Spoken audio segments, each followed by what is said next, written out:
Welcome back to another video on the Works Garage YouTube channel. I am your host Brian.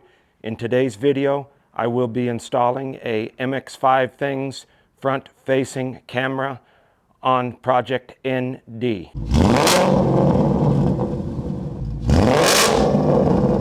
So if I put the camera here, I can stick it here and adjust the tilt. I just don't know if it'll go down far enough, because I'm trying to protect this. Of course, this looks a lot lower because I'm in the rock and my tires are in a rut, but I still, and I don't think I want it here. I think that is ugly, full on ugly. Maybe I'll have to get a different camera. They make ones that attach to the grill. And I really don't want to have to take any of this off, so I'm trying to figure out how to loop the cabling through and where I'm going to go inside the car with the cabling. So there's a few options here. I can bring it through here where the factory grommet used to be for the air tube, or I can go down into here where this wiring harness goes into the cab. Not sure I really want to make a hole in this. Okay, so the first thing you're going to want to do is remove this panel here, and you just pull up and it comes out of these here. Kind of pull it this way. And then this panel, you see the little green nipple here? Well, before that, I take that back, is a little finger tab that goes there. You remove that little tab there. It has a nipple on the inside like so. You just pull it out, pull the center part out, and then you can pull the rest out. You can do that all with your fingernails. And then you pull this away with the green tab to remove. And then you're going to need to remove this. Then this pulls off. We're going to have to remove this here, and somehow get this, I think the cowl over top of the gauges has to pop off, and then this radio can pull out. Okay. So right here is a 10 millimeter bolt to remove this, and it's not very tight, you know, it's one of those into those little metal clip things. Okay, so this panel right here has to be removed as well, and I'm just going to lay it onto the dash. It just pulls out. You put your fingers under the top up here, and you can pull it down by gently pulling this away. It's got a it's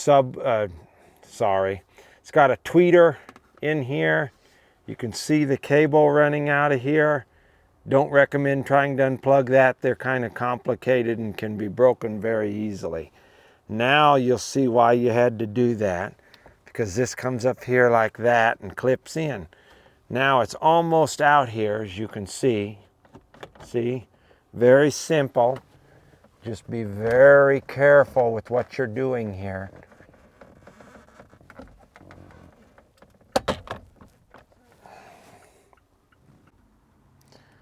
Okay, so now you're going to want to remove the negative cable from the battery, as you will be unplugging part of your infotainment system. Okay, so after removing this piece right here, very carefully with your fingers, you can pull it all out. This right here can very carefully be pulled out. And you just pull it out and leave it plugged in for now. Actually, maybe I can unplug it. Yes, I'm going to unplug it.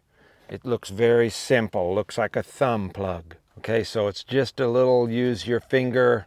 I don't know why I called it a thumb plug. Use your finger here to push on this, and it will pull out very simple from this port right here. And you can set this to the side. Now, in order to remove this, I do believe this has to come out. Okay, so to remove the cowl, or whatever it's called that goes, I think it's a cowl, that goes over the instrument cluster, I just put my finger right here and I pulled back very gently. I'm going to go to the other side and open the driver's door and see how it takes to pull it up over there too. And then right here will be, it looks like a 10 millimeter. We'll be getting to that here shortly to pull the radio out, or the infotainment. Okay, so this is very tight in here. You just have to pull right here with your fingers, and this side will come loose first, and then pull with your fingers here. Okay, so you will need to unplug the cables. This one, again, it's got a thumb presser. The one in the blue port and the one in the white port, as you will be plugging in the module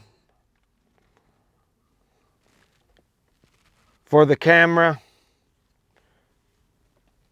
They'll only plug one way.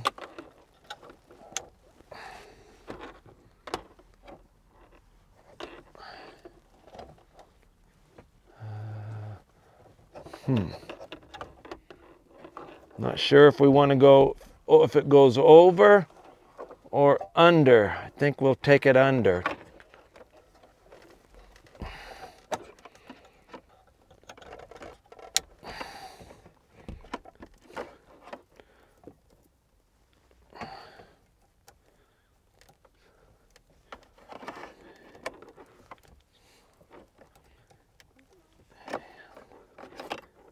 Okay.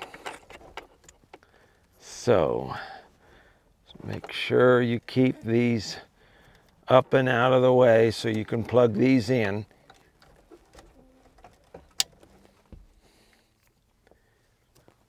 And then your wiring harness that come with your new camera, you'll plug that back into the factory stuff here. Kind of hard to do. Maybe I should have plugged that in first. I'm gonna plug that into that wiring harness first. That's what I recommend. You don't have enough hands is the problem. Guys, it's about a week later from the beginning part of the video, as I was also installing the rev limiter gauges the last time. At the same time, I was plugging in the module for the MX5things front camera, and got the camera fully installed inside the car, or the wiring harness, I should say. Got the dash all buttoned up. It's pretty user friendly, and you plug the new harness in, and then on the end of that plug, it's like got another plug for the factory harnesses to go, so they kind of piggyback together. I ran the cables down underneath the instrument cluster down here, and ran them through. Very nice not having a hood prop anymore, but I ran them through here like I was telling you I was going to, through where the sound tube would be, the sound tube delete. The thing that they give you, the camera that you pay $10 more for, like I was showing you, it's not going to work for me. I don't want to stick it onto here, it'd look ugly. I don't want to stick it up here because it wouldn't see nothing. I'm trying to help prevent this from hitting stuff at low speeds.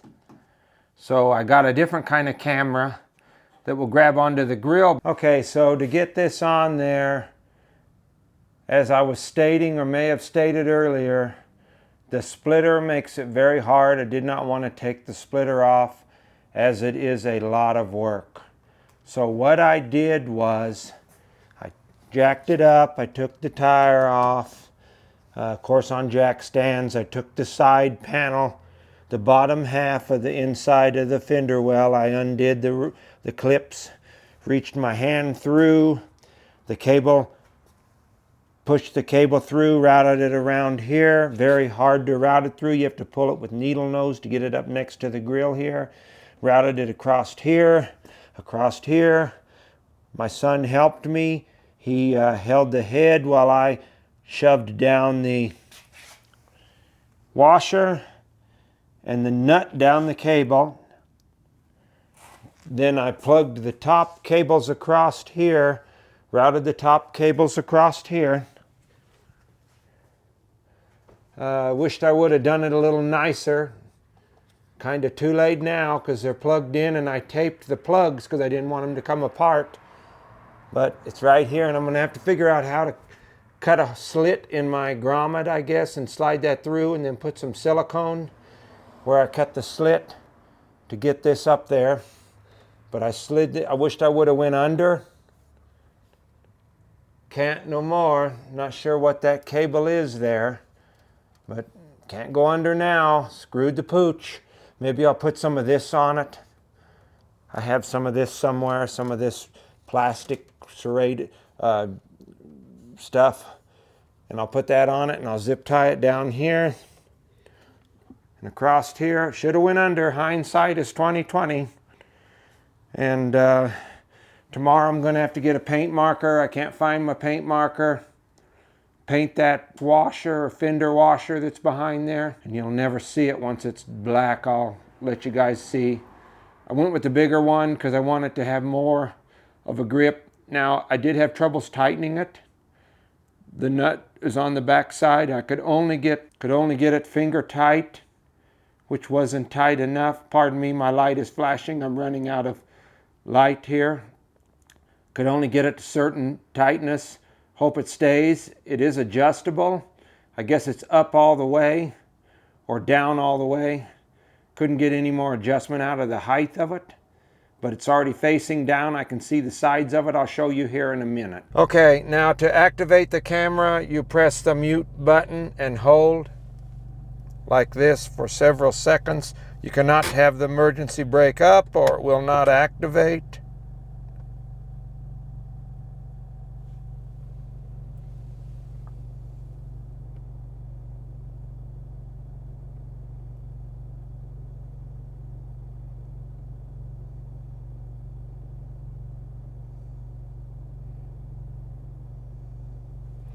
So, can't get them both into view here, but seems to me like it's a 2 or 3 second push. It's not just the normal quick push. Of course, the limitation to the sharpness is the screen. I do not believe it being the cameras. As you well know, these are very old screens in these cars. They're just barely updating them in the ND3s. You can see it has a touchscreen functionality now. So I believe that's on the main screens. I believe Android Auto does not let you touch. I will let you know here in a few. It's a pretty neat modification, but is it what I thought it was going to be? No. I thought I could maybe see the edge of the splitter a little better and be able to see if it's going to hit on the streets or the incline in the road. It's not going to work that way. Anything over 7 miles an hour, maybe I could program 10, plug my laptop in, but it won't work at higher speeds. And you just don't see the edge of the splitter, and you can't tell where the ground starts and the splitter ends. But it is pretty neat to have if you're going to pull into a parking spot that has a chalk, maybe one of those curb chalk things. You could see what you're getting close to it. I'll have to try one of those someday. I usually back into every spot because of the backup camera, but maybe this will help me in the same way, because as you've seen, it had lines like a backup camera does, only they were different colored. They were blue and red, I think. So in the end, it's pretty neat. It was slightly more complicated because of all my modifications. And this is what it looks like with one coat of touch-up paint covering the big black washer in the back. This will be the final product. I may put another coat or two on there because I'm not sure what it would be like in direct sunlight, but this is what it looks like, the final product.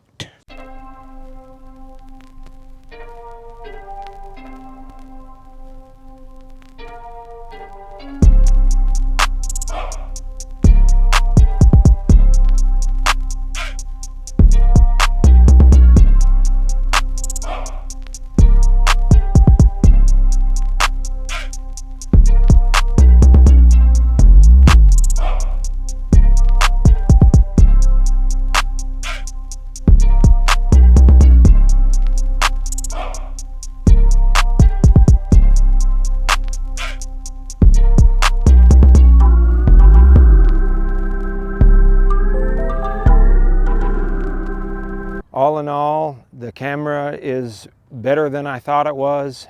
It really looks good when you're pulling up to curb. I would like to thank you for viewing. Please like and subscribe, as it would greatly be appreciated. Have a good week.